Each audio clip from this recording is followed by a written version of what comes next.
Yang ke-14, jangan membenturkan hawa nafsu untuk berutang. Nah ini yang sering ini.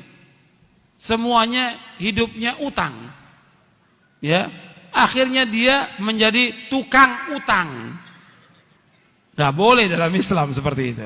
Utang boleh dalam Islam. Utang. Ayat yang terpanjang dalam Al-Quran, dalam surah Al-Baqarah, ayat tentang utang. Boleh. Tapi jangan turunkan hawa nafsu untuk utang. Kalau kita mampu kita beli, kalau enggak kita sabar. Kalau kita mampu, ini ya, semuanya utang. Semuanya. Sepeda utang, perabot rumah tangga utang, bajunya utang, baju utang, kerudung utang. Semuanya utang. Nggak boleh. Susah nanti hidupnya dia. Dan kesian juga kalau dia meninggalkan hutang buat istri dan anaknya. Dia mampu, dia beli, nggak sabar dia. Sabar. Udah hidup dengan apa yang ada. Dengan apa yang ada. Itu para sahabat demikian. Para sahabat hidupnya nikmat mereka. Mereka terus ibadah kepada Allah, mereka kerja, mereka usaha, mereka dagang, mereka mencari nafkah. Mereka nggak memperturutkan hawa nafsu untuk berutang. Kalau betul-betul terpaksa baru mereka utang. Tapi mereka tepat janjinya. Nggak seperti sekarang. Waktunya bayar utang, afwan ya akhi. Afwan. Saya nggak perlu afwan, saya perlu duitnya.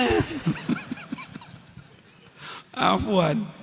Bulan depan afwan lagi. Saya nggak mau dibayar dengan afwan, saya mau dibayar pakai uang. Antum pinjam uang kan sama saya, bayar dengan uang, bukan dengan afwan. Banyak yang seperti itu. Makanya ini masalah utang masalah besar. Dan ingat, Nabi tidak mau menyolatkan orang yang punya utang 2 dinar. Nabi gak mau sholatkan. Dan utang ini akan ditutup sampai hari kiamat. Semua orang yang mati syahid dosanya diampuni kecuali utang, kata Nabi. Yughfaru lisyahidi kullu dzanbin illa dain. Diampunkan semua dosa orang yang mati syahid kecuali utang. Utangnya tetap akan dituntut sampai hari kiamat. Maka jangan gampang-gampang antum berutang. Nabi tidak mau sholatkan orang yang berutang 2 dinar. Gak mau Nabi sholatkan. Jadi ingat itu, ajarkan istri kita, anak kita, jangan gampang-gampang utang. Dan orang kalau sudah berutang, kalau berbicara mesti bohong. Kalau berjanji mesti menyalahi janji. Ini sabda Nabi. Orang kalau sudah berutang, kalau ngomong mesti bohong. Dusta. Kalau berjanji menyalahi janji. Kata Nabi, ketika Nabi kalau sholat itu di akhir tasyahud, Nabi selalu baca di akhir tasyahud, antum ingat tuh doanya. Allahumma inni a'udzubika min adzabi jahannam wa min adzabil qabr wa min fitnatil mahya wal mamat wa min syarri fitnatil masiihid dajjal. Allahumma inni a'udzubika minal ma'thami wal maghrami. Yang terakhir ini, Allahumma inni a'udzubika minal ma'thami wal maghrami. Ya Allah, aku berlindung kepada Engkau dari dosa dan utang. Aisyah bertanya, Rasulullah, kenapa engkau banyak berdoa kepada Allah berlindung dari dosa dan utang? Apa kata Nabi? Innar rajula idza gharima hadatsa fakadzaba wa wa'ada fa akhlafa. Sesungguhnya apabila seorang itu dia utang, maka dia berbicara mesti dusta, mesti bohong. Kalau berjanji mesti dia menyalahi janji. Dan ini kenyataan. Dan ini tanpa kecuali yang seperti ini.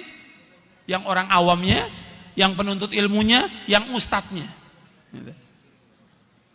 Ini nggak benar yang seperti ini. Harus diperbaiki lagi. Akhlaknya diperbaiki lagi. Gitu. Kalau utang harus bayar. Kalau kita sudah janji sepekan, sebulan, 2 bulan bayar. Kalau 2 bulan sudah kita usaha untuk bayar, kita nggak mampu bayar, kita bilang datang kepada orangnya. Maaf, saya ini sudah usaha, ikhtiar, tapi saya belum mampu untuk bayar. Ngomong kepada orangnya, ngomong. Dan orang yang mengutangkan, dia harus memberikan tempo. Wa in kana dzu usratin fanadhiratun ila maisarah. Wa anta saddaqu khairul lakum in kuntum ta'lamun, kata Allah.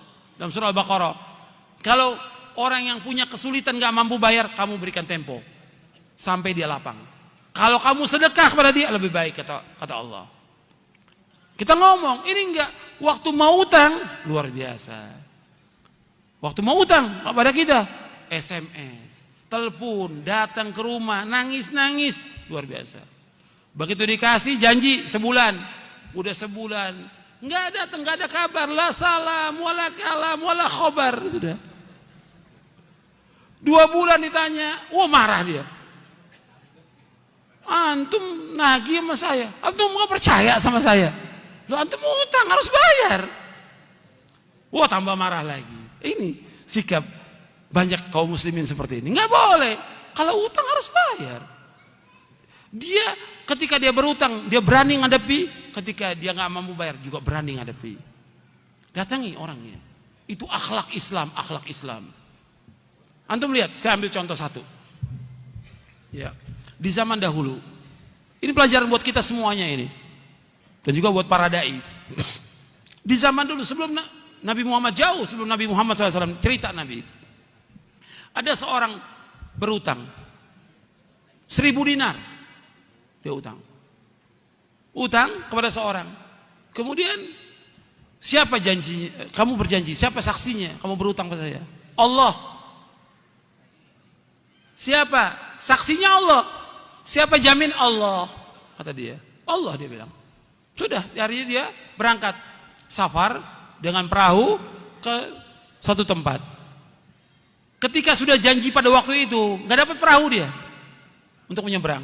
Tapi dia sudah berjanji pada orang itu. Ingat dia janjinya. Dia masukkan uang itu, 1.000 dinar itu ke dalam kayu. Dilemparkan, ya Allah, dulu saya pernah berutang pada si fulan. Dan pada hari ini saya harus bayar. Waktu dia tanya, siapa saksinya? Engkau, ya Allah. Siapa penjamin? Engkau. Ya Allah, sampaikan barang ini kepada dia. Dilempar ke tepi pantai. Sampai kepada orang itu. Orang itu sudah nunggu di pantai. Diambil kayu itu, dibuka 1.000 dinar itu. Kemudian sudah dibawa. Kemudian berapa hari kemudian baru dapat perahu dia. Dia bawa lagi uang 1.000 dinar. Dia berpikir nggak sampai uang itu. Sampai dia cari orang itu, ini dibayar sebenarnya. Bukankah engkau telah melemparkan uang di dalam kayu? Saya katakan kepada engkau, saya nggak dapat perahu waktu itu. Nah sekarang saya bayar. Mau bayar 2 kali. Enggak, kamu sudah bayar. Enggak, ini saya mau bayar. Seperti itu. Jujurnya orang. Dan tepat dalam janji. Nabi ceritakan begini, supaya kita ngambil ibrah pelajaran. Tapi banyak orang yang nggak ambil pelajaran seperti itu. Hatta kita di mana bisa kita bayar utang. Mudah sekarang ini. Jangan alasan, saya kan keluar kota, saya sakit. Bisa. Kalau memang kita jujur, waktu bayar utang kita bayar. Kalau nggak mampu, kita telepon orang itu. Kita kirimin surat bahwa kita belum mampu untuk bayar. Itu ajaran Islam. Dan itu akhlak yang mulia.